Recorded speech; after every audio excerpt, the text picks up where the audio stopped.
রহমানির রহিম। সকল প্রশংসা সেই মহান রবের এবং প্রশংসা জানাই আমি সেই আদম নূরের উপর এবং আরো প্রশংসা জানাই সেই আমাদের বিশ্ব নবী করিম সাল্লাল্লাহু আলাইহি সাল্লামের উপর সালাম এবং দরুদ। এবং আমি আমার জন্মদাতা পিতামাতার প্রতি জানাই ভক্তি এবং শ্রদ্ধা তাদের চরণে। এবং এই যারা আমার বক্তব্য শুনবে তাদের আমার পক্ষ থেকে তাদের প্রতি জানাই আমার সালাম, আসসালামু আলাইকুম। তো একটা সপ্তাহ পরে আমরা এখানে আমার বাবা জালসা শুরু করে গেছিলেন, সাপ্তাহিক জালসা প্রতি সোমবার। তিনি আজ আমাদের মধ্যে নেই, তাই আমরা ভাই বোন এবং আরো অনেকে হিদায়তি ভাই বোন মিলে এখানে তার সেই বক্তব্যর যে উদ্বৃত্তি বা তার সেই কথাগুলো বা বাণীগুলো আমাদের জীবনের আমাদের এই দেহকে, আমাদের এই মানব জীবনকে প্রতিষ্ঠিত করার জন্য তিনি যা আমাদের মধ্যে রেখে গেছেন সেগুলো আমরা বলার চেষ্টা করি এবং সমস্ত মানুষের মধ্যে সেগুলো ছড়িয়ে দেওয়ার চেষ্টা, এটাই মাত্র। এবং বাদ বাকি সমস্ত কিছু আল্লাহ পাকের ইচ্ছা, মহান রবের ইচ্ছা। আচ্ছা, তো আজকে আমি দ্বীনি ধর্ম নিয়ে কিছু কথা বলতে চাই। দ্বীনি ধর্ম এবং সালাতের বিষয়ে কিছু কথা বলতে চাই। তো দ্বীনি ধর্ম যে এটা আদম আলাইহিস সালামের যে নূর, সেটা আল্লাহ পাকের নূর এবং সেই নূরের প্রতি সেই নূর আল্লাহ পাক দায়িত্ব দিয়েছিলেন, হিদায়াতের দায়িত্ব।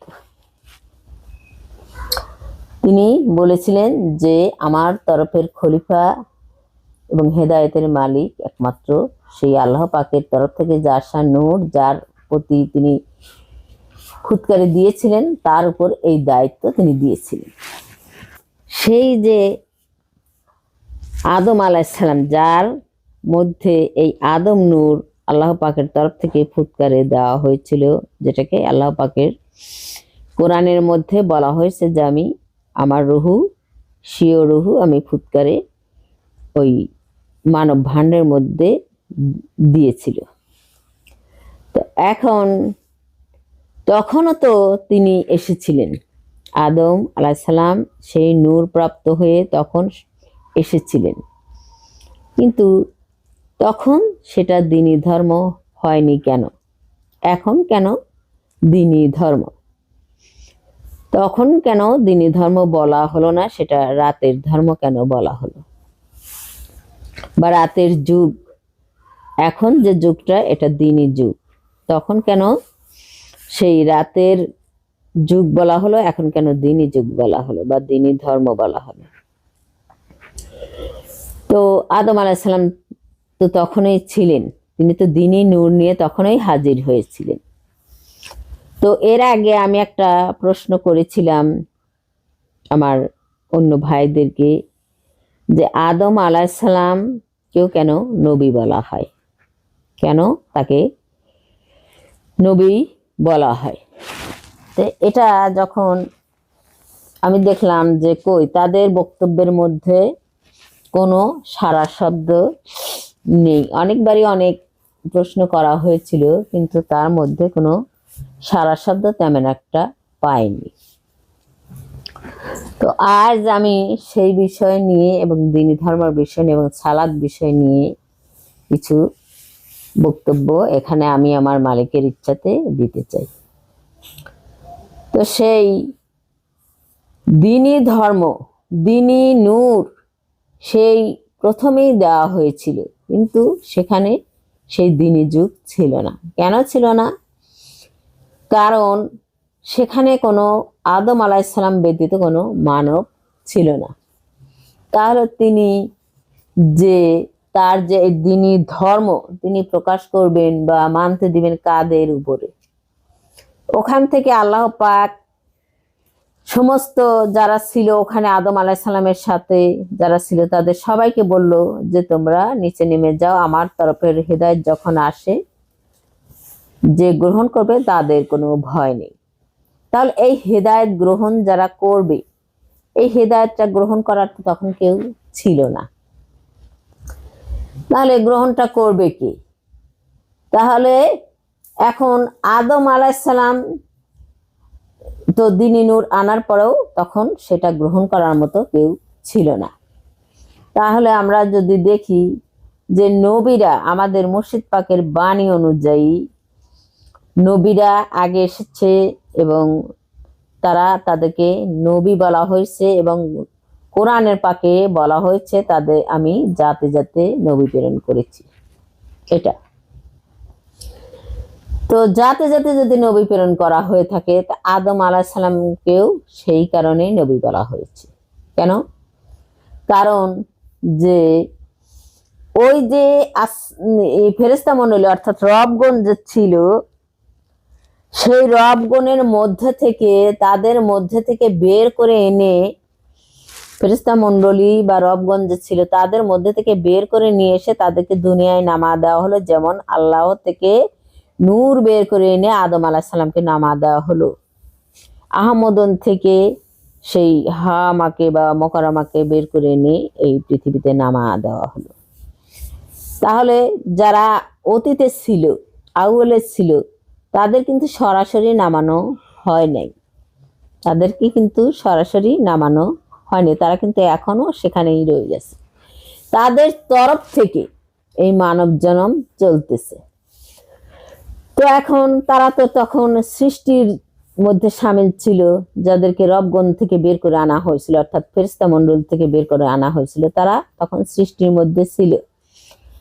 আর আদম আলাইহিস সালাম একমাত্র মানব রূপে ছিল। তো এখন যদি মানব রূপে না আসে কেউ, তাহলে এই দ্বীনি ধর্ম বা এই মানব জাতি কিভাবে গঠন হবে? কার উপর এই হেদায়েত বা সেই প্রতিনিধিত্ব আদম আলাইহিস সালাম করবেন? সেই অনুপাতে আল্লাহ পাক সমস্ত নবুয়তের জাতি তিনি বের করলেন, জাতিকে সংরক্ষিত এবং তাদের সত্তায় সত্যবান আগে করার চেষ্টা, তিনি একটা ধর্ম তৈরি করলেন, নিয়ম, যেটাকে বলা হয় নিয়ম। সেই নিয়ম অনুযায়ী প্রত্যেকটা নবী একটা জাতের সত্তায় সত্যবান, মূল সত্তায় সত্যবান করা হলো। সেই নবীরা সবাই মানব সুরতে এসেছিল এবং মানব সুরতে এসে তারা তাদের সত্তাকে সত্তায় সত্যবান আগে রূপদান করলো, কায়েমত্ব করলো। তেমনি আদম আলাইহিস সালাম তার যে সত্য, সেই সত্যের জাতি ছিল এই মানব জাতি। তাহলে সে আদম আলাইহিস সালাম হলো মানব জাতির গঠন করার সত্তা হিসেবে তিনি সত্যদার, তাই তিনি তার সত্তাকে তিনি কায়েম করলেন। এবং বাদ বাকি যারা নবীরা, তারা প্রত্যেকটা, যেমন আমাদের সৃষ্টিতে যাদেরকে দেখি, সেই সত্তায় সত্যবান যদি হয় তবেই তো এই মানব জীবনে তাদেরকে সংযোগ লাগানো হবে। তো আগে তাদেরকে সেই সত্তায় কায়েমত্ব দান করানো হলো এই মানব অঙ্গে তাদের পুনর্স্থাপিত করার জন্য। তাই প্রত্যেকটা নবী সেই রাতের যুগে এসেছিল, আদম আলাইহিস সালামও এসেছিল, অর্থাৎ তাদের জাতি মধ্যে এক একজন করে সেই সত্তায় সত্যবান দান করা হলো এবং সেই জাতির মধ্যে সেই সত্তাকে ছড়িয়ে দেওয়া হলো। যেমন আদম আলাইহিস সালামও সেই তার জাত, তার নূরের যে জাতি তিনি গঠন করবেন, তাই তিনি নবী নামে তখন পরিচিত হয়েছিলেন। কারণ নবীদেরকে যখন জাতি গঠন করার জন্য পাঠানো হয়েছে, আল্লাহ পাক বলেছেন যে প্রত্যেক জাতির কাছে আমি একজন করে নবী প্রেরণ করেছি। তাহলে সেই অনুপাতে আমাদের আদম আলাইহিস সালামও কিন্তু তার জাতি, তার সত্তার জাতিকে তিনি তৈরি করার জন্য তিনি একজন নবী, এবং প্রত্যেকটা নবীরা তাদের জাতিকে জাতি করার জন্য তারা নবী। এবং সেই নবীদের যে সত্তা, আদম আলাইহিস সালাম যেমন তার সত্তা তিনি কায়েমের উপর প্রতিষ্ঠিত করেছেন, এবং প্রত্যেকটা নবী তাদের জাতের যে সত্তা সেগুলো সব নবীরাই কায়েম করেছেন এই মানব সুরতে এসে। কায়েম করার পর তারপরে সেগুলো পূর্ণ মানবের সাথে সংযুক্ত করার জন্য তারা সেই আধার জগতে সেই জাত গড়নের যে সমস্ত কিছু লাগবে, অর্থাৎ মানব জাতি একটা মানব দেহ তৈরি করার জন্য এবং মানব সত্তা তৈরি করার জন্য যাহা কিছু লাগবে, সেই সত্তাগুলো যারা কায়েম করেছেন তাদেরকে নবী বলা হয়, তাদেরকে নবী বলা হয়। এবং সেই নবুয়তি হিসেবে আমাদের আদম আলাইহিস সালামও তার জাতি, অর্থাৎ মানব দেহে কিন্তু শুধু ওই নবীদের জাতি নাই, এখানে আদম নূর যে সেটাও মানুষের আত্মা হিসেবে রয়ে গেছে। তাই তার সেই আত্মার জাতি হলো এই আমাদের সেই মূল আত্মা, যেটাকে আমরা দ্বীনে নূর বলি বা আদম নূর বলি। তো এই জন্য সেখানে আদম আলাইহিস সালামও নবী ছিলেন এবং তার জাতি গড়ানোর জন্য তিনি এই পর্যন্তই এসেছিলেন যে তার যে সত্তা সেই সত্তার উপর তিনি প্রতিষ্ঠিত করে গেছেন, এবং সমস্ত নবীরাও তাদের সত্তা, অর্থাৎ আমাদের হাত পা যে গড়ন করানো হবে সেই সত্তাকে তেনারাও তাদের জীবন দ্বারা তারা কায়েম করে সমস্ত নবীর সমস্ত সত্তাকে তুলে দিল কার উপর? নবী করিম সাল্লাল্লাহু আলাইহি সাল্লামের উপর। তাই তো এই জন্য কোরআনে একটা আয়াত এসেছে যে আমার তরফের যখন রাসূল যাবে তখন তোমরা তাকে মেনে নিবে এবং তোমরা রাজি আছো কিনা বলো। তখন প্রত্যেকটা নবী বলেছিলেন হ্যাঁ আমরা তাকে মেনে নিব এবং তাকে সাহায্য করব। আল্লাহ বলল যে আমিও সাক্ষী রইলাম, তোমরাও সাক্ষী রইলে। এটা বলা বলি হয়ে গেল।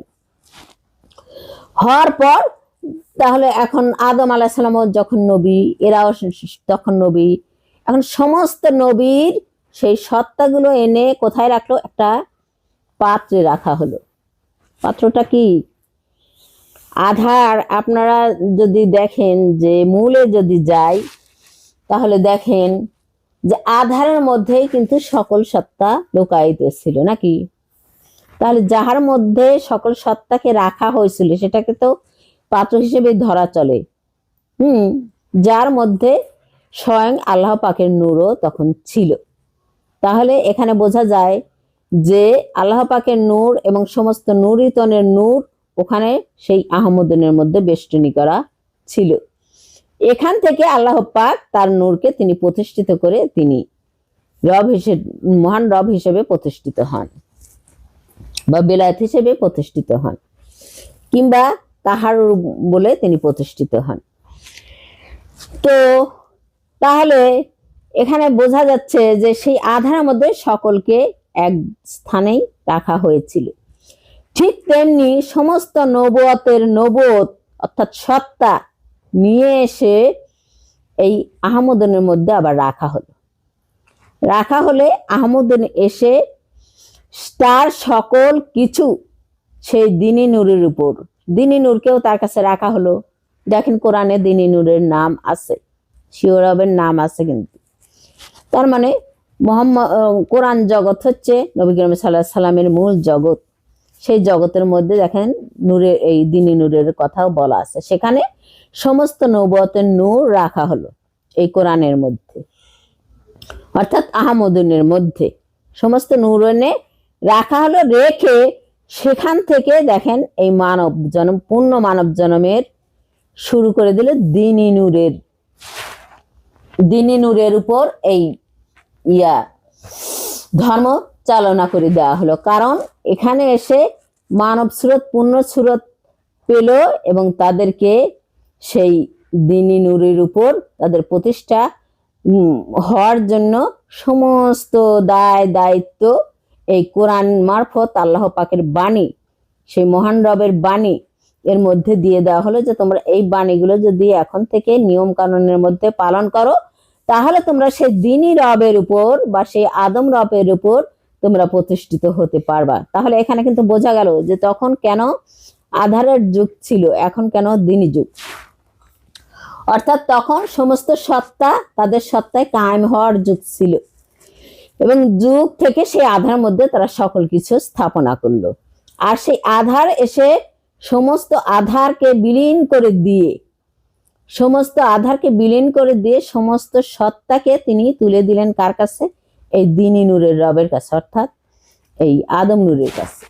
এখান থেকে এখন গড়ন হবে আদম জাতি। এখান থেকে আদম জাতি, তাহলে আদম জাতি গড়ন হতে গেলে আদম নূর আসতে হবে, আদম নূরওয়ালা আবার কেউ আসতে হবে পুনরায়। যেহেতু ওই আদম আলাইহিস সালাম যে ছিল, তিনি ছিলেন কায়েমের বিষয়, অর্থাৎ তার সত্তাকে তিনি তার জাতির জন্য কায়েম করলো। সমস্ত নবীরাও ঠিক তাই, তাদের সত্তা তারা কায়েম করলো। কায়েম করে এখন সেই সত্তাগুলোকে নিয়ে আসলো কোথায়? আমাদের এই পূর্ণ মানব জন্মে নবী করিম সাল্লাল্লাহু আলাইহি ওয়াসাল্লাম এনে সমস্ত সত্তাকে একত্রিত করে এই মানবদেহ বা ভাণ্ড তৈরি করে তিনি পূর্ণ মানবে প্রতিষ্ঠিত করে দিলেন এই দ্বীনি ধর্মের মধ্যে। এখানে এসে আমাদের যিনি মুর্শিদ পিতা বা আমাদের যিনি আদম নূর পিতা, তিনি সেই আদম নূরের যে জাতি গড়নের যে মূল সত্তা ছিল, তার উপর তিনি প্রতিষ্ঠিত হলেন, সেই দ্বীনি নূরের উপর তিনি প্রতিষ্ঠিত হলেন। এখানে এনে প্রকাশ করে দেওয়া হলো যে প্রত্যেকটা সত্তাকে তোমরা দেখো, প্রত্যেকটা দ্বীনি নূর মানে কি? যে নূর উদয় হলে সবকিছু প্রকাশ হয়ে যায়।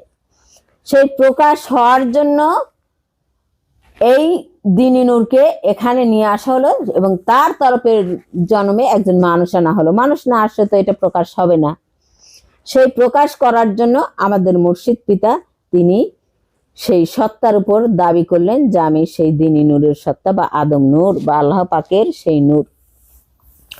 তো সেই নূর দ্বারা তিনি প্রকাশ করে দিলেন যে তোমরা ভালো করে দেখো যে সেই নুরিতনেরা যারা ছিল তারা এরা ছিল, অর্থাৎ সমস্ত সৃষ্টির জাতি এরা ছিল।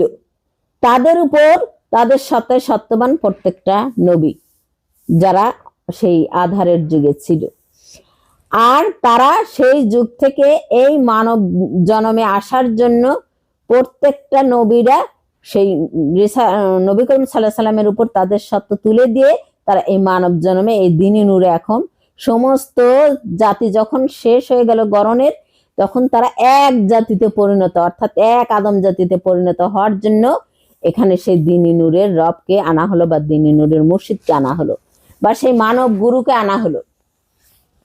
এই মানব গুরু এসে আমাদের সমস্ত কিছু তার জ্ঞান দ্বারা, তার নূর দ্বারা, সেই নূরের জ্ঞান দ্বারা আমাদেরকে প্রকাশ করে দিল যে এরা আধার জগতের সমস্ত কিছু এদের মুক্তির জন্য, অর্থাৎ তোমরা সেই আধার জগতে তোমরা যাহা ধরে আসছো ইহা সবই আধার জগতের, এবং তোমাদের মধ্যে যে অন্তরে অর্থাৎ আত্মা হয়ে যে নূরটা আছে সেটাই হলো দ্বীনি নূরের আত্মা, অর্থাৎ আদম জাতের জাতীয় আত্মা। এই আত্মাকে যদি তোমরা না ধরতে পারো তাহলে তোমরা সেই অন্ধকার মধ্যে যে আত্মারা ছিল সেই আত্মার মধ্যে আবার পুনরায় সামিল হয়ে যাবে।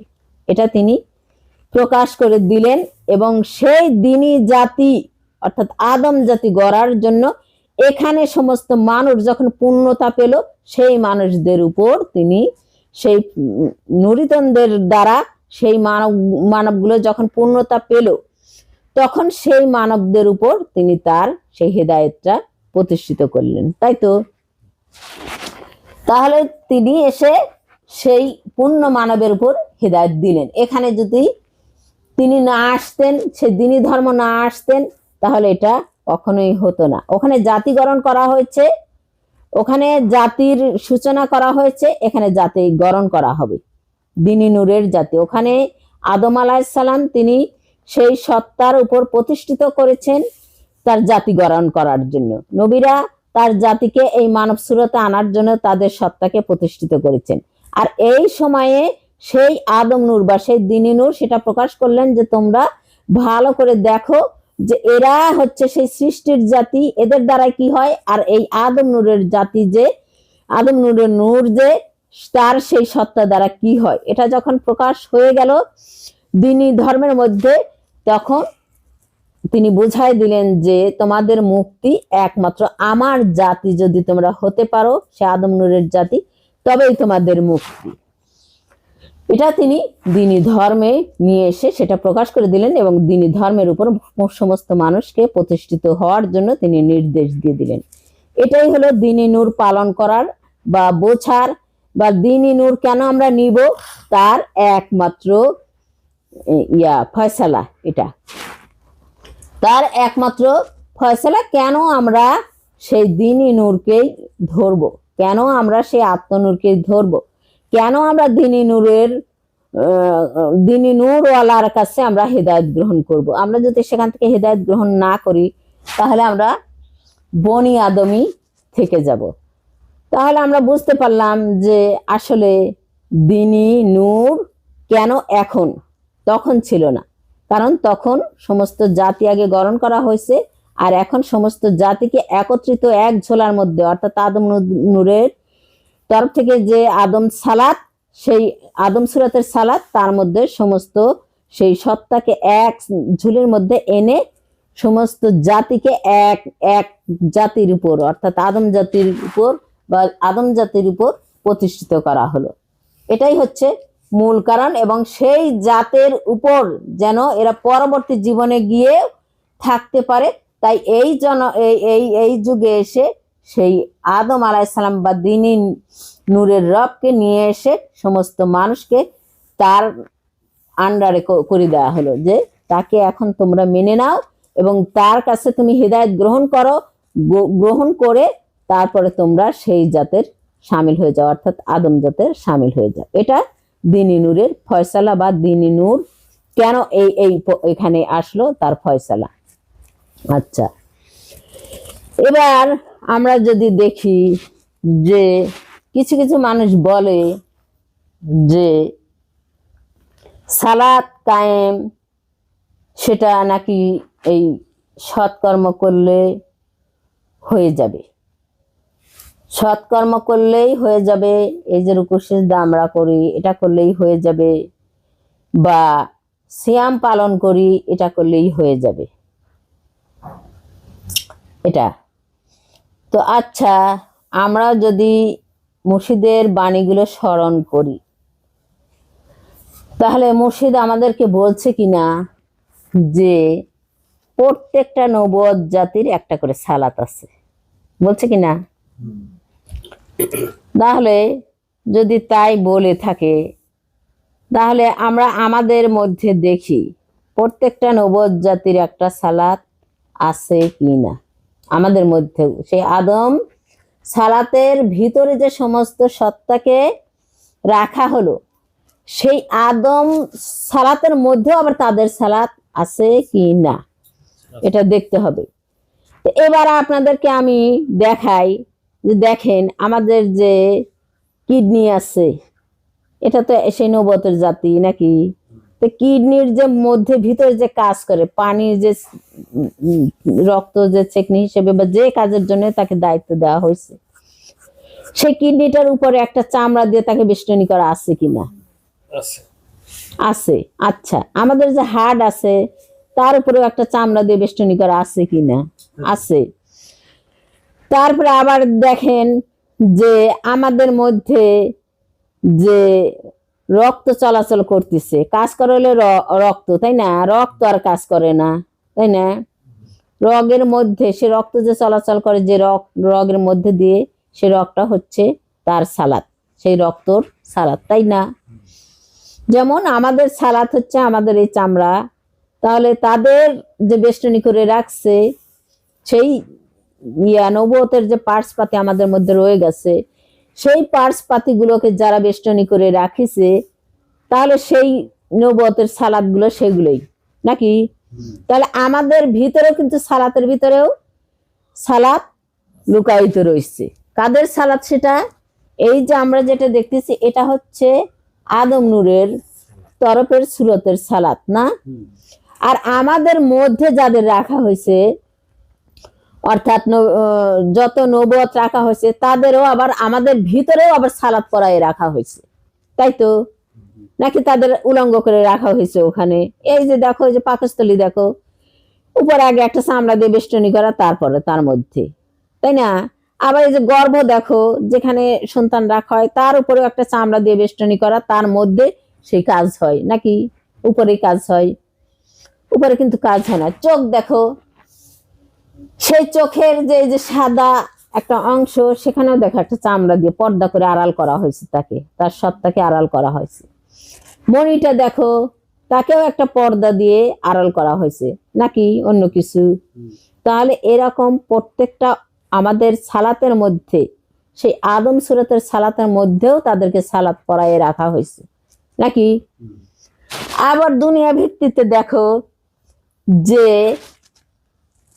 ওই যত পশু জাতি আজ থাকুক আর উদ্ভিদ জাতি থাকুক আর যাহাই থাকুক, মাছেরা থাকুক, যাহাই থাকুক, পানির জাতি থাকুক, যেটাই, পাখিরা থাকুক, সবাইকে কিন্তু এই সালাত পড়ানো নাকি? সালাত পড়ানো না? সালাত কিন্তু পড়িয়ে দেওয়া আছে। তাহলে এবার যদি তোমাদেরকে দেখাই যে এই সালাত আর ওই আমাদের মধ্যে যে সমস্ত নুরিতনেরা যে সালাত পড়ে আছে, এটাকে এমনি নিয়ে যাব নাকি এদেরকে আবার অন্যভাবে নিয়ে যেতে হবে? আমাদেরকে কায়েম জীবন অর্থাৎ পরবর্তী জীবনকে প্রতিষ্ঠিত হওয়ার জন্য এমনি নিয়ে যেতে হবে নাকি এদের খুলাসা করে নিয়ে যেতে হবে? তাই তো, নাকি এমনি নিয়ে যাব? আচ্ছা, এবার আমি সরাসরি ইয়া দ্বারা দেখাই, সেটা কেমন? এই যে আমরা যদি একটা আম খাই, একটা ইয়ে খাই, সেটা কি ভেঙে চুরে তার মধ্যের অংশ খাই নাকি বাইরের অংশ খাই? ওই সালাদ খাই নাকি ভিতরের যাহা কিছু আছে তাহাই খাই? তাহলে সালাদটা দেখে কিন্তু আমরা খাই না, তার ভিতরে যাহা কিছু আছে সেইটাকে নিয়ে এসে আমরা খাই। আচ্ছা, আমাদের মুর্শিদের তরফ থেকে আমরা শুনছি যে আমরা যাহা খাই, মা যাহা খায় তার রস, তাই না? সেই জিনিসের রস দ্বারা আমাদের এই দেহভাণ্ড গঠন করা হয়েছে, তাই তো? কিন্তু আমাদের দেহের মধ্যে গিয়েও তারা আবার সালাত পড়ে রয়ে গেছে, তাই না?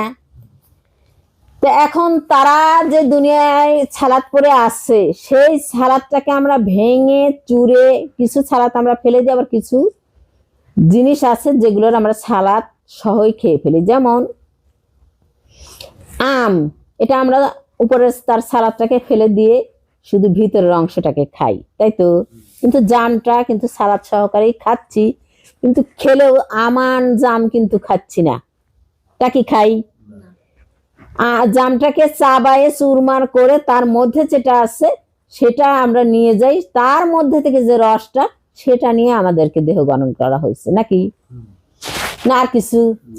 তাই তাইলে কিন্তু এখানে ওই যে আমজাম যাহাই বলো, সমস্ত সৃষ্টির কিন্তু সালাত নেওয়া হয় নাই। আমাদের ভিতর যে সালাত তারা আছে, সালাতের মধ্যে যে তারা আছে, সেই রবগুণ বা নুরিতন গুণ বা সেই নবদ গুণ, তাদের কিন্তু সালাত সহকারে আমাদের মাতৃ গর্ভে নেওয়া হয় নাই। নেওয়া হয়েছে কি? হয় নাই। তাহলে আমরা যারা সালাত কায়েম করতে চাই, শুধু সালাত যদি কায়েম করতে চাই, শুধু রোজা করলে বা সেই সিয়াম করলে এটা কি হবে? হবে? কারণ সিয়াম দ্বারা কি করা হচ্ছে?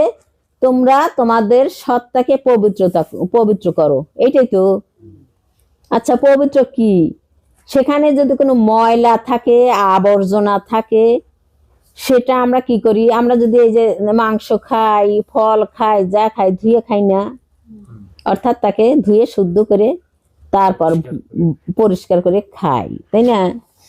খাওয়ার পরে আচ্ছা, সেই ধোয়াটা কি মাতৃ গর্ভে যায় নাকি সেই ফলের রস যায়?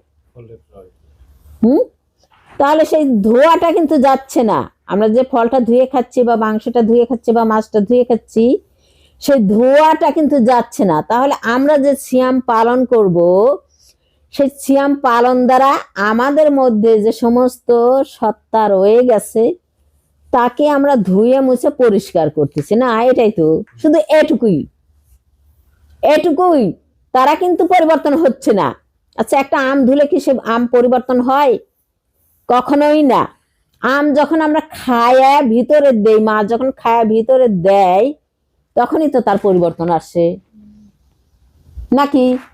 যখন গর্ভে যায়, দেখো যদি পাকস্থলীর মধ্যেও যায়, সেখানেও দেখো যে সেই আম আর আম থাকে না, সেটা বিলীন হয়ে আমাদের সমস্ত অঙ্গ প্রত্যঙ্গের মধ্যে মিশে যাচ্ছে না? ঠিক তেমনি আবার মায়ের গর্ভে থেকে যখন মানব দেহে উঠে আসে, তখনই কিন্তু তাই, এই ধোঁয়াটা কিন্তু যায় না, যাচ্ছে কি সরাসরি সেই আমের বলো, জামের বলো, আর যাহারই বলো বা সমস্ত নুড়িতনেরই বলো, তাদের সত্তা, নাকি আর কিছু যাচ্ছে? আর কিছুই কিন্তু যাচ্ছে না, সত্তা যায়। সত্তার থেকে এই মায়ের গর্ভ থেকে মানব জন্মে সেই সত্তাগুলো আবার সংযুক্ত হয় কার সাথে? সে দিনী নূরের সাথে, আদম নূরের সাথে। আচ্ছা, তাহলে আমরা সিয়াম পালন করলে কিভাবে আমরা সালাত কায়েম করব? হয়? কখনো হয় না। তাহলে আমরা যদি সিয়াম পালন করি, তাহলে আমাদের ওই সমস্ত সত্তা আম্মারা থেকে পরিষ্কার হয়ে তারা সেই সংযুক্ত লাগার মতো বা আদম নূরের সাথে সংযুক্ত লাগার মতো কেবল এক পাঠ যোগ্যতা অর্জন করবে। যেমন বলা হয়েছে যে ওই পরিষ্কার পরিচ্ছন্ন হলো ইমানের অঙ্গ, তাই তো নাকি বলা হয়েছে? তাহলে ইমানের অঙ্গ যদি বলে থাকে পরিষ্কার পরিচ্ছন্ন, তাহলে পবিত্রতাও ইমানের অঙ্গ বা সেই সত্তাদের একটা পার্ট। অঙ্গ মানে একটা পার্ট বুঝায় না, নাকি অল বডি বুঝায়? অল বডি কিন্তু বুঝায় না, তাহলে একটা পার্ট মাত্র। তাহলে সেই একটা পার্ট দিয়ে কি কখনো সালাত কায়েম করা যায়? কখনোই না। এবার দেখো আর একটা বিষয়, সেটা হচ্ছে যে এই যে আমাদের যে উপরে যে সালাতটা রয়ে গেছে, সেই সালাতের ভিতরে সমস্ত নূরিতনেরা বলো, আর সেই সৃষ্টির জাতিরা বলো, বা সেই সত্তা আম্মারার জাতিরা বলো, তারাও যখন সালাত পড়ে আছে, এবার আমরা পরবর্তী জন্মে গেলে সেই সালাতটা আমাদের ভেঙে, যেমন মায়ের গর্ভে সালাতটা ভেঙে, তাদের সালাতটা ভেঙে চুরে শুধু তাদের সত্তা নেওয়া হয়েছে রসের মধ্যে দিয়ে, নাকি? শুধু তাদের সত্তা নেওয়া হয়েছে, সেই রসের মধ্যে দিয়ে নিয়ে এসে, সত্তা নিয়ে এসে মানব জন্মের সংযোগ লাগানো হয়েছে। আচ্ছা, এবার তারা আমাদের মধ্যে গিয়ে তারা কিন্তু সেই সত্তা হিসেবে আর আমরা দেখতে পাচ্ছি না, এবার আমরা অঙ্গ হিসেবে তাদেরকে দেখতে পাচ্ছি।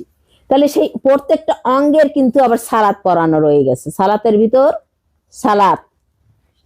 সেই সালাত যদি আমরা পরবর্তী জীবনে আবার যেতে চাই সেখানে, তাহলে এই সালাত সহকারে নিয়ে যাব, নাকি তার ভিতর থেকে সেই সালাতটাকে আবার সেই বিশ্বমায়ের গর্ভে, অর্থাৎ কোরআনের মধ্যে যে বাণীগুলো আছে, সেই বাণীগুলোর পালনের মধ্যে দিয়ে তাদেরকে আবার ভেঙে চুরে চূর্ণ বিচূর্ণ করে বিশ্বমায়ের গর্ভে থেকে নিয়ে গিয়ে তারপরে আমরা তো আবার পরবর্তী জীবনে সেই সালাদগুলোকে আবার আমাদের সেই দিনী নূরের রবের সাথে সংযুক্ত করতে পারবো, নাকি এর ব্যতিক্রম আছে? এর ব্যতিক্রম আছে। তাহলে কি আমরা এই রুকু সিজদার মধ্যে দিয়ে সেই সালাত কায়েম করতে পারবো? আচ্ছা, এবার আমি আর একটা কথা বলি, কখনোই পারবো না। তাহলে বুঝতে হবে যে আমাদের মধ্যে, আমরা যদি দুনিয়া থেকে সেই সত্তা নেওয়ার সময়, মা আমাদের সেই আদম নূরের সাথে সংযুক্ত করার সময় যদি ওই সালাত ওয়ালা সমস্ত সৃষ্টিদেরকে ভেঙে চুরে তার মধ্যে থেকে শুধু সত্তা নিয়ে আদম নূরের সাথে সংযোগ করে, তাহলে আমাদের মধ্যে যে সালাত রয়ে গেছে তাদেরকেও ভেঙে চুরে, যাকে বলা হয়েছে ফানা, আমি বারবার এটা বলছিলাম যে নবুয়ত ফানা ঘটাতে হয়, এটা কেউ আমাকে তুচ্ছ তাচ্ছিল্য করে সেখান থেকে করা হয়েছে। সেই ফানা যেমন মায়ের গর্ভে প্রত্যেকটা সত্তাকে মুখের দ্বারা ফানা ঘটায় তাকে গর্ভে নিয়ে গিয়ে তাকে সংযুক্ত করা হয়েছে, নাকি? ঠিক তেমনি তোমাদের মধ্যে যারা সালাত পড়ে পড়ে রয়ে গেছে তাদেরকেও সেভাবেই ফানা ঘটাতে হবে। সেই নিয়ম কানুন কার কাছে? স্বীয় রবের কাছে, দিনী নূরের কাছে। তিনি প্রকাশ করবেন। তিনি ওই যুগে প্রকাশ করার জন্য আসেননি, এই যুগে আসছেন প্রকাশ করার জন্য। তো এখন এখানে তিনি প্রকাশ করে তোমাদেরকে বুঝাই দেবেন এদেরকে কিভাবে ফানা ঘটায় দিতে হবে। কেমন? এই দেহ যেহেতু আমাদের সঙ্গে যাবে না, নাকি যাবে? যাবে না। এটা আমরা প্রত্যেকটা মানুষই দেখি যে এই কবরের নিচে তাদের এই অঙ্গ প্রত্যঙ্গ ভেঙে চুরে চুরমার হয়ে যাচ্ছে।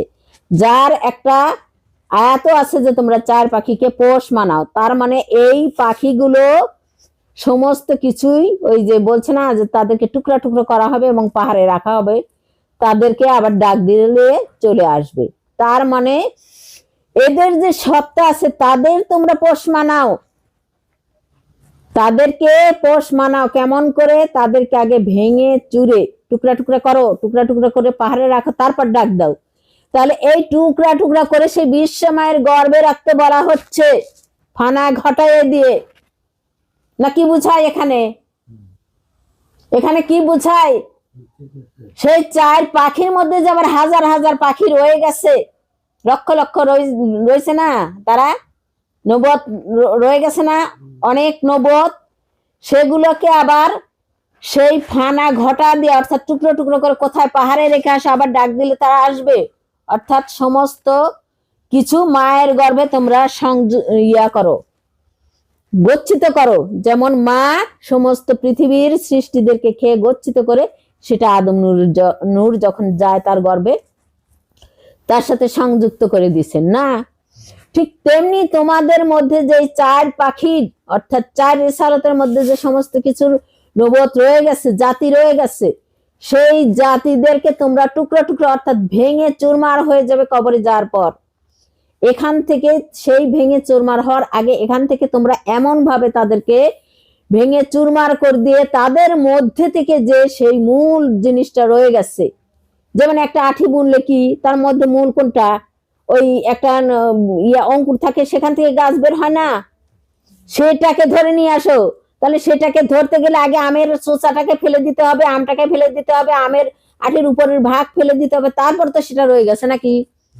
তাহলে তাদেরকে যদি সেটা আমি বের করতে যাই, তাহলে সেই কোরআনের আইন অনুযায়ী তোমাদের শিওর আবের ইবাদত করে তারপরে তো তোমরা সেটাকে বের করতে পারবা তার কাছ থেকে জানে, নাকি?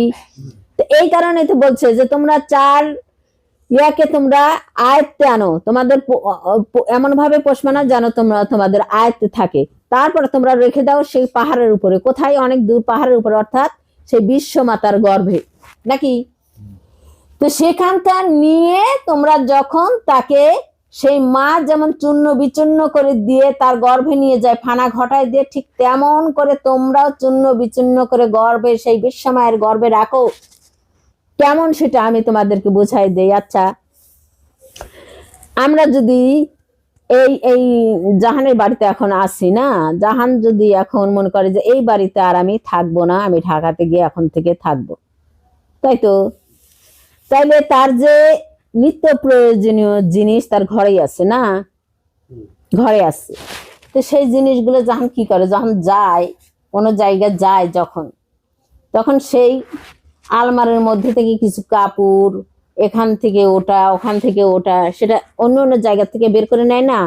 তাহলে আলমারি কিন্তু উপর দিয়ে যে আলমারিটা, এটা ওই ওর ভিতরে যা কিছু আছে তাদের সালাত না, তার মধ্যে থেকে সেই কাপড় চোপড় গুলো বের করে নেয়, টাকা পয়সা সোনা গয়না যা প্রয়োজনীয় জিনিস সেখান থেকে নেয়। তারপরে অন্য অন্য জায়গা থেকে, ফ্রিজ থেকে এখন খাদ্য নেওয়ার দরকার কি, পাতিল থেকে বা কোনো ইসের মধ্যে থেকে চাল ডাল যাহা কিছু নেওয়ার দরকার সেটাও নিয়ে যায়। আর মূলধন হিসেবে কি নিয়ে যায়? টাকা না, মূলধন হিসেবে টাকা নিয়ে যায়। এই যে জিনিসগুলো সব জায়গা থেকে যে বের করলো, বের করে সেটা কি করে? একটা বক্সের মধ্যে ভরে না, নাকি অনেক অনেক একটা জিনিসের মধ্যে ভরে, তাই না? সেটাকে এক জায়গায় সংরক্ষিত করে। ঠিক তেমনি তোমরা দেখো যে এই যে মানব ভাণ্ডের মধ্যে যে সে নবুয়ত গুলো আছে, তাদের যে সালাত পড়ানো আছে, সেই সালাতের মধ্যে থেকে বের করে নিয়ে এসে তোমরা সেই আহমদনের জগতে অর্থাৎ সেই কোরআনের গর্ভে নিক্ষেপ করো, নাকি? কোরআনের গর্ভ কি আহমদনের গর্ভ না? কোরআন কি এই কোরআন? এই কোরআন থেকে তোমাকে শিখতে বলা হয়েছে, আর গর্ভে নিক্ষেপ করা হয়েছে তোমাদের আহমদনের গর্ভে। সেখানে তোমরা এই টুপলিটা বাঁধো, সমস্ত কিছু নিয়ে ওখানে টুপলিটা বাঁধো। কেন? তোমরা এই পৃথিবীতে থাকবা না, যাবা হলে আর এক দুনিয়ায়, নাকি? যেমন জাহান এখান থেকে ঢাকা যাচ্ছে, তার সমস্ত কিছু প্রয়োজনীয় জিনিস সে নিয়ে যাচ্ছে, কেন? সেখানে তার লাগবে এগুলো। তাহলে আমরা পুনরায় জন্মে যেতে আমাদের কি লাগবে? আমাদের ওই আমার আর জাতিদেরকে তো লাগবে না? তাকে সুন্দর পরিচ্ছন্ন করলাম সিয়াম দ্বারা, নাকি? আমরা কিন্তু যাওয়ার সময় কিন্তু কাপড় চোপড় গুলো পরিষ্কার করি, সব জিনিসপাতি গুলো পরিষ্কার করি এক জায়গা থেকে আরেক জায়গায় যাওয়ার জন্য, নাকি? ঠিক তেমনি তোমাদের সিয়াম দ্বারা তোমাদের সেই সত্তাগুলোকে তোমরা পরিষ্কার করো, সুন্দর করো, সুন্দর করে, এবং তাদের উপরে যে সালাদ দিয়ে ঢাকা আছে, আবরণ দিয়ে ঢাকা আছে, সমস্ত কিছু ভেঙে চুরে দিয়ে তাদের শুধু তাদের মূল জিনিসটা, এখন ও জাহানকে আলমারি ধরে নিয়ে যাবে নাকি মূল জিনিসটা নিয়ে যাবে? ঠিক তেমনি আমাদের মধ্যে যে সালাত পরানো আছে সমস্ত ইয়ার উপর, নবুয়তের উপরে ঢাকনা দেওয়া আছে, সেই ঢাকনাকে ভেঙে চুরে দিয়ে তার মধ্যে থেকে যে মূল জিনিসটা সেটা নিয়ে তুমি আহমদুনের গর্বে রাখো। রাখলে পরে তারপরে তোমার মূলধন হিসেবে তোমাদের সেই দিনী নূরের আত্মা, সেটাকে তোমরা ধরে নিয়ে গিয়ে যদি তোমরা পরপারে যেতে পারো, তাহলে তোমরা আবার কি ওই প্রয়োজনীয় সবকিছু ওখানে গিয়ে পাবে কি পাবে না? এবার দেখো তো ওই ওই চার পাখির সাথে মিল পড়ে কি পড়ে না? তোমাদের কোরআন ফানা, তোমাদের নবুয়ত ফানা ঘটাতে হবে কি হবে না? তোমাদের শুধু এই রুকু সিজদা করলেই হয়? আচ্ছা, এবার আর একটা কথা বলি,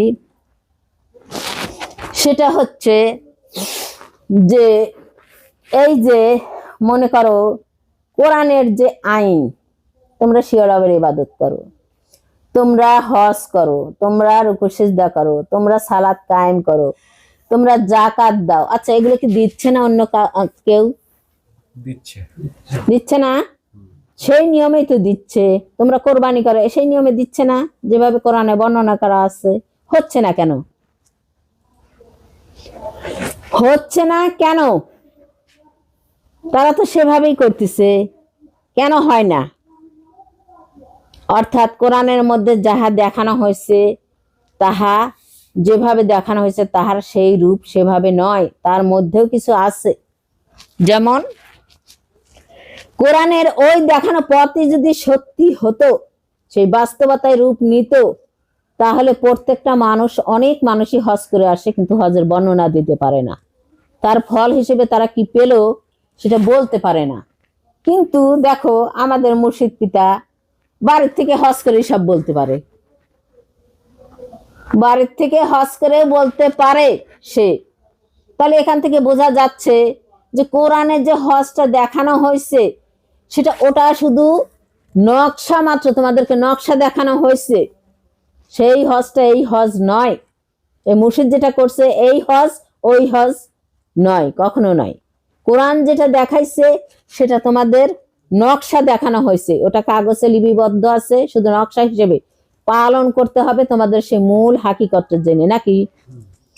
এবার শিয়রের ইবাদত, আচ্ছা জিকির করা, এটা কে করে নাই? অনেকেই তো করে, যারা মুসলিম মানুষ তারা তো অনেকেই করে। কই কেউ তো সেই শিয়রের উপর প্রতিষ্ঠিত হয় নাই, হয়েছে?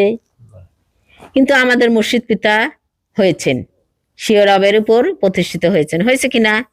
সেই একই জিনিস, একই আয়াত পড়ে তারাও যাহা করে, আমার মুর্শিদও তাহা করছে, কিন্তু তারা হতে পারে নাই, ইনি হতে পারছে। তাহলে কি তাদেরটা আর মুর্শিদেরটা এক ভাববা যে একই রকম করছে? কখনোই না। তারা শুধু বাহ্যিক নিয়ম পালন করছে, আর মুর্শিদ তার হাকিকত নিয়মে পালন করছে, ঠিক না? সত্য যেটা ছিল সেটা তিনি নিয়ে, সেটা ধরে তিনি তার উপর প্রতিষ্ঠিত হয়েছে। তাহলে তোমরা যে বলতেছো রুকু সিজদা করতে হবে, আচ্ছা রুকু সিজদার মধ্যে কি এমন হাকিকত লুকানো আছে যে আমি সালাত কায়েম করতে পারবো? কি এমন হাকিকত লুকানো আছে যে আমি সেই সালাত কায়েম করতে পারবো? আমি যেভাবে বললাম সেটা, নাকি এই রুকু সিজদা? এই আয়াতেই তো বর্ণনা করা আছে যে তোমরা সালাত কায়েম করো, যাকাত প্রদান করো এবং রুকুকারীদের সাথে রুকু করো। তাহলে রুকু সিজদাকে আলাদা করা হয়েছে কিনা? কোরআনের আয়াতেই আলাদা করা হয়েছে রুকু সিজদাকে। তোমরা কিভাবে বলো যে এই রুকু সিজদা করলে সালাত কায়েম হয়? কিভাবে বলো?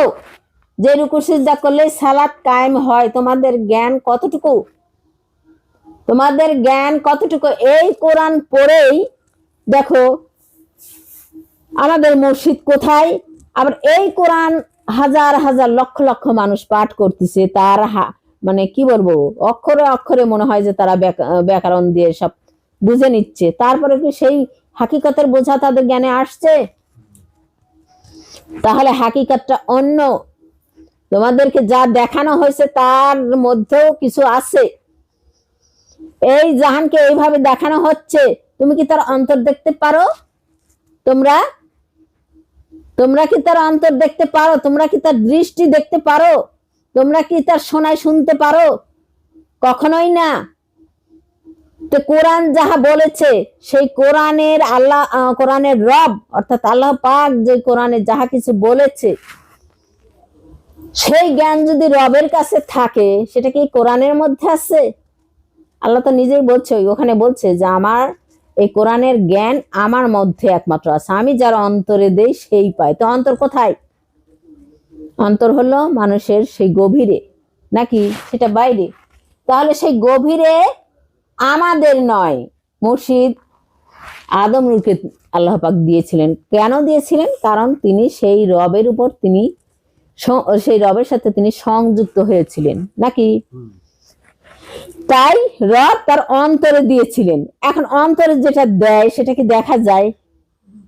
দেখা যায় না। তাহলে সেই অন্তরে যখন মুর্শিদকে দিয়েছিল, সেই মুর্শিদ সেই অন্তর থেকে, রবের তরফ থেকে জ্ঞান নিয়ে অন্তরে প্রাপ্ত হয়েছিল, অন্তর থেকে জেনে নিয়ে তার হাকিকতটা তিনি বুঝে শুনে তারপর রুকু সিজদা করছে, নাকি? তারপরে তিনি সেই হজটা পালন করছে, তারপরে তিনি কি করছেন?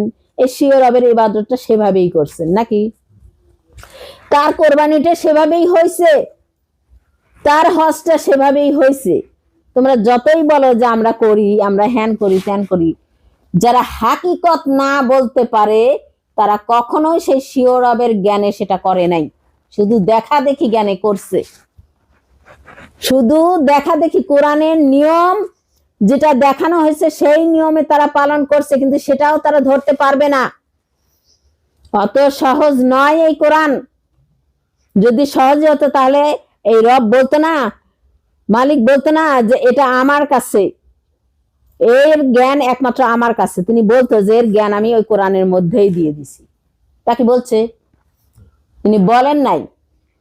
তাহলে যদি জ্ঞান তিনি না দিয়ে থাকেন, তাহলে তোমরা আগে যদি হজ করতে যাও, আগে তোমাদের কাছে সেই হজের হাকিকতটাকে স্বীয় রবের কাছ থেকে তোমাদের জানতে হবে, নাকি?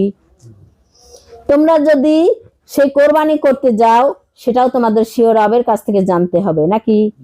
তোমরা যদি এই যে সালাত কায়েম করতে যাও, তাহলে সেই রবের কাছ থেকে আগে জানতে হবে, নাকি এমনি এমনি হয়ে যাবে? কখনোই হবে না এমনি এমনি। তাই আগে রবকে সাধন করো, রবকে আগে বোঝো, রবকে আগে বোঝো। তোমাদের সে আদম নূর যেটা বলে গেছে সেটার উপর কর্ণপাত করো, মন দিয়ে আগে ভাবো যে সেখানে কি বলতে চাইছে, কি বুঝাতে চাইছে আমাদেরকে, সেটা বারবার চিন্তা করো এবং স্বীয় রবের সাথে সেইটা নিয়ে তার সাথে করো, আলাপ আলোচনা করো, তারপর বুঝতে পারবে যে সেই রব তোমাদের কি বলে। তোমাদের দৃষ্টি শক্তি সারা দিন থাকে দুনিয়ার সম্পদ কিভাবে অর্জন করবা, কি খাবা, কি করবা, কাক ঠকাবা, কাক জিতাবা, কাক কি করবা, এই দিকে থাকে দৃষ্টি। তোমাদের দৃষ্টি তো অন্তরের মধ্যে যে রব শক্তি রয়ে গেছে তার প্রতি যাই না, তাই না? তার প্রতি যাই না। তোমাদের কর্ণ তো সেখানে শোনার জন্য, রব কি বলতেছে তোমাদের স্বীয় রব, সেটা শোনার জন্য তো সে লক্ষ্য করে থাকে না। তাহলে তোমরা কিভাবে শুনবা সেই রবের বাণী? তোমরা কিভাবে শুনবা? দেখো কোরআনের আয়াতে বলা আছে যে আমি অন্তরে মোহর মেরে দেই, আমি দৃষ্টি শক্তিতে মোহর মেরে দেই এবং কর্ণে মোহর মেরে দেই, তাই না? দেখো তোমাদের আল্লাহ পাকের আরেকটা বাণীতে আছে যে আমি যখন রুহে ফুকে ফুকে দিয়েছিলাম আদমকে, তার সাথে তাকে দৃষ্টি শক্তি এবং কর্ণ শক্তি দিয়েছিলাম। তো এই তিনটাকেই আবার মোহর মারার কথা বলা হয়েছে, যে আমি তোমাদের অন্তরে মোহর মেরে দেই, তোমাদের দৃষ্টি শক্তিকে মোহর মেরে দেই এবং কর্ণে মোহর মেরে দেই, নাকি? এটা বলছে না? কেন মোহর মেরে দেন? আচ্ছা সেটা আমি বুঝাই। কেমন? ধরো এখন আমি শাহজাদপুরে যাব, একটা রাস্তা ধরছি, তাই না? এটা আমি দৃষ্টি দিয়ে দেখতে দেখতে যাচ্ছি, এটা আমার লক্ষ্য ছিল যে আমি শাহজাদপুরে যাব। আচ্ছা, তাহলে আমি যদি শাহজাদপুরে না গিয়ে লাউতরার দিকে লাউতরার দিকে যদি পথ ধরি, তাহলে কি আমি কোথায় গিয়ে পৌঁছাবো? আমার সেই গন্তব্যস্থল গিয়ে লাউতরা হয়ে যাবে না? তাহলে দেখো তো, আমার দৃষ্টিশক্তি এখন লাউতরার পথ দেখতেছে, তাই না? আর কে শাহজাদপুরের পথ আমার দৃষ্টিশক্তিতে আসবে? আমার ওখানে যে ঘটনাগুলো ঘটবে সেটা কি আর আমার কানে আসবে? তাহলে মোহর মারছে কিনা, ওখানে মোহর হয়ে গেল কিনা? তারপরে তোমাদের অন্তর সে চায় না যেতে শাহজাদপুর, সে চায় লাউতরা যেতে, কারণ সে চায় দুনিয়ার সম্পদ, দুনিয়ার বিলাসবহুলতা, দুনিয়ার বিলাসবহুল জীবন, সন্তান কি করে বড় কি কিছু হবে সেটা, মেয়ে কিসে কেমন করে বড় জামাতার চাকরিওয়ালা জামাতার সাথে বিয়ে দেবো, সেটার উপর তোমাদের দৃষ্টিশক্তি, কর্ণশক্তি, হৃদয়, যেটা অন্তর বলা হয়েছে সেটা কাজ করে।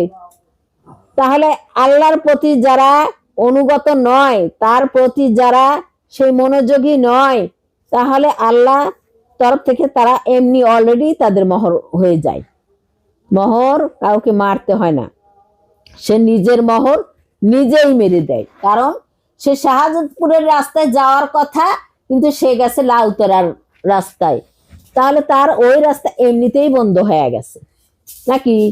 ঠিক তেমনি যারা সেই স্বীয় রবের প্রতি দৃষ্টি নিক্ষেপ করে না, তাদের সেই কর্ণ দ্বারা তারা সেই রবের বাণী শুনতে ইচ্ছুক নয়, তাহলে তারা কি, তাদের ওই রাস্তাও পথচ্যুত হয়ে গেছে, তাদের মনও চায় না, তাই তাদের পথচ্যুত হয়ে গেছে, তাদের সেখানে মোহর মেরে দেওয়া হয়েছে, দরজা বন্ধ করে দেওয়া হয়েছে। রব সে কথা বলতে বলতে বলতে বলতে দেখে যে শোনেই না, তখন সে আর নিজে রাগান্বিত হয়ে আর কথা বলে না, যে না এ আর আমার কথা শুনবে না। একটা একটা সময় থাকতো, নির্দিষ্ট একটা সবকিছুর সময় থাকে না? রাতের কাজ দিনে কখনো হয় না, দিনের কাজ রাতে কখনো হয় না।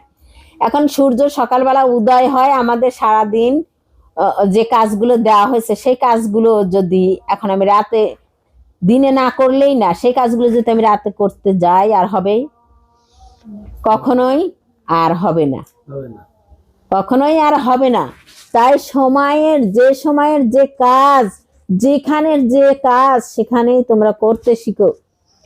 কখনোই তোমাদের গাফিলতির মধ্যে দিয়ে, তোমাদের ভুল ধারণা, ভুল লক্ষ্য, ভুল শোনা, ভুল দেখা, এর মধ্যে দিয়ে তোমরা জীবনকে পার করো না।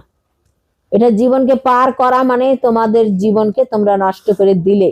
তোমরা যদি ওই এক টুপলির মধ্যে সেই সমস্ত সত্তাকে একত্রিত করে যদি এক সালাতের মধ্যে বন্ধনে আবদ্ধ না করতে পারো, সেই দিনী নূরকে তার মধ্যে সেই কোণ হিসেবে না রাখতে পারো, ধারণ করতে না পারো সেই সালাতের মধ্যে, তাহলে কোনোদিনও তোমাদের সালাতও কায়েম হবে না, কোনোদিনও তোমরা সেই পরবর্তী জীবনে গিয়ে এই আদম নূরের ঝুলির মধ্যে সেই আদম জাতের শামিল কখনো হতে পারবে না। এটাই হচ্ছে মূল কথা। তোমরা মানো আর না মানো এটাই হবে, তোমরা মানো আর না মানো এটাই হবে। তোমরা ভাবতেছো যে এই আদম নূরের সন্তান আর সন্তানি, অর্থাৎ আম্বিয়া আর জাহান আমাদেরকে যে নবুয়ত ফানার কথা বলতেছে, কোরআন ফানার কথা বলতেছে, হজের কথা বলতেছে, অমকের কথা বলতেছে, তমকের কথা বলতেছে, এটা মনে হয় মিথ্যা কথা বলতেছে। আরে আমাদের লাভ কি? আমরা তো করে বসেই আছি নাকি? রে জাহান করিস নাই, তাহলে আমাদের বলে কি লাভ? আমরা তো করে বসেই আছি। আমাদের তোমাদেরকে বলা এই কারণ তোমরা আমার বাবার কাছ থেকে হিদায়াত নিয়েছো।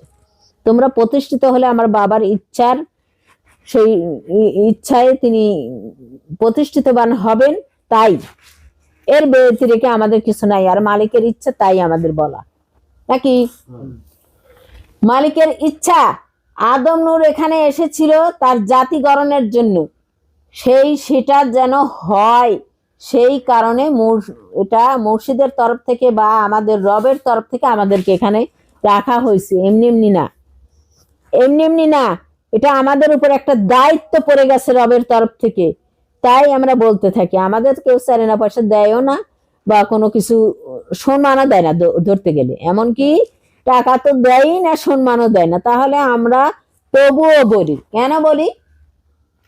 কারণ যে আমরা আমাদের রবকে ভালোবাসি এবং রব বলেছেন যে সমস্ত সৃষ্টিকে যারা ভালোবাসে আমিও তাকে ভালোবাসি। তাই তো, শুধু তার ভালোবাসার কাঙ্গাল আমরা। সেই কাঙ্গাল হিসেবে তিনি যাহা করতে বলেছেন আমরা তাহাই করতেছি, এর বেশি কিছু নয়। তোমাদের সম্মান পাওয়ার জন্য না, তোমাদের কিছু টাকা পয়সা পাওয়ার জন্য না। আল্লাহ পাক আমাদের রিজিকে যা রেখেছেন এনাফ, এনাফ। আমাদের কোনো প্রয়োজন নেই তোমাদের টাকা পয়সার। চাইলে ইনশাল্লাহ আমাদের রব যদি ক্ষমতা দেয় সেরকম আমরা আরো মানুষকে দেওয়ার মতো চেষ্টা করব। কিভাবে? কারণ এটাও একটা রবের হুকুমত, দান করার চেষ্টা করব। আমরা তোমাদেরটা নেওয়ার জন্য এটা করি না। তাই আমি বারবার বলতেছি, আপনাদেরকে যারা এইসব ভুল কিরসা কাহিনী শোনায় সেটার উপর আপনারা কখনোই কান দেবেন না। নিজের রবকে নিজে আগে ধরতে থাকেন। নিজের স্বীয় ছালাত যদি আপনারা প্রতিষ্ঠিত করতে চান, কায়েমত করতে চান, তাহলে রবের কাছেই সেই লুকায়িত সেই ব্যাখ্যা রয়ে গেছে। যেমন সমস্ত মানুষ রুকু সিজদা করার পরেও সেই ছালাতকে কায়েম করতে পারে নাই, পৃথিবীর সমস্ত মানুষ সেই সিয়াম পালনের করার মধ্যে দিয়েও তাদের সে আত্মশুদ্ধি করতে পারে নাই, কিন্তু আমাদের মুর্শিদ, আমাদের আদম নূর, সেই দিনই তার সেই হুকুমত, কোরআনের মধ্যে যে হুকুমত, সেটার তিনি গভীরে গিয়ে তার মূল হাকিকতটা জেনে তিনি বুঝে সেই কর্ম দ্বারা তিনি সেটার উপর প্রতিষ্ঠিত হয়েছেন। আপনারা আর সেটা প্রতিষ্ঠিত করতে তার রবের সাহায্য তার সবচেয়ে বড়। তাই তিনি বারবার আমাদেরকে বলে গেছেন তোমরা রবের উপর প্রতিষ্ঠিত হও। আল্লাহ পাক তাই বলেছেন যে রবের মধ্যেই এই জ্ঞান আছে, আর কারো মধ্যে এই জ্ঞান নেই। কোরআনের হাকিকতের জ্ঞান সেটা একমাত্র রবের মধ্যে। তাই সেই রবকে ধরতে যাহা কিছু, সেই নিয়মটা যেমন মুর্শিদ বলে গেছেন তেমন তোমরা সবাই সেই পথের উপর চলতে থাকো, সেই নিয়মের মধ্যে পালন করতে থাকো। নিশ্চয় ইনশাল্লাহ, নিশ্চয়ই তোমরা সেই রবের উপর প্রতিষ্ঠিত হয়ে তোমাদের সালাত কায়েম করতে পারবে, তোমাদের সেই হাকিকতি হজ পালন করতে পারবে, তোমাদের সেই হাকিকতি স্বীয় রবের উপর প্রতিষ্ঠিত হতে পারবে, তোমাদের সেই হাকিকতি কি বলে কোরবানির উপর প্রতিষ্ঠিত হতে পারবে। তোমরা রুকু সিজদাতে যে বলা হয়েছে তোমরা সেই সংযোগ হও, রবের সাথে সেই সংযোগ হতে পারবে। সব কিছুর উপর তোমরা নিজেরাই বুঝতে পারবে এবং নিজেরাই প্রতিষ্ঠিত হতে পারবে। যদি না বুঝতে পারো তাহলে তোমাদের যদি কোনো দর্শন বা ইলহাম আসে তাহলে সেটা যে জানে, সঠিক সত্য জানে। তোমরা তো এই যে বাণীর মধ্যে শুনতে পাচ্ছ যে এই বাণীগুলো দেখলেই বা শুনলেই বুঝতে পারবে যে এই ধরনের কথাবার্তা কারা বলে। তার কাছে জিজ্ঞেস করলে ইনশাল্লাহ তারা এতই কৃপণতা করবে না যে তোমাদেরকে বলবে না। তোমরা যদি সঠিক সত্য বলতে পারো তাহলে তারাও ইনশাল্লাহ তোমাদের সঠিক সত্য পথ দেখাবে। এটা মুর্শিদের ইচ্ছা, এটা মহান মালিকের ইচ্ছা। এই বলে আমি আমার বক্তব্য এখানেই রাখতেছি। সবার প্রতি আমার সালাম। আসসালামু আলাইকুম ওয়া রাহমাতুল্লাহি ওয়া বারাকাতুহু।